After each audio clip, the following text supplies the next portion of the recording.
കാനനമേട്ടിലെ പൊന്നു പതിഞ്ഞൊരു ശ്രീവാഴും വീട്, കന്നിയയ്യപ്പന്റെ കുഞ്ഞു മനസ്സിലെ ഓങ്കാരക്കനവ്.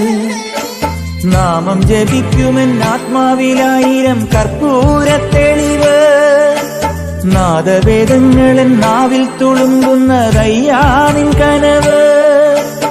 ഇരുമുടിയിലെ ഇഹപരമത നീക്കി നീയാറാട്. കാനനമേട്ടിലെ പൊന്നു പതിഞ്ഞൊരു ശ്രീവാഴും വീട്, കന്നിയയ്യപ്പന്റെ കുഞ്ഞു മനസ്സിലെ ഓങ്കാരക്കനവ്. നാമം ജപിക്കുമെന്നാത്മാവിലായിരം കർപ്പൂരത്തെളിവ്, നാദവേദങ്ങളൻ നാവിൽ തുളുമ്പുന്നതയ്യാനിൻ കനവ്.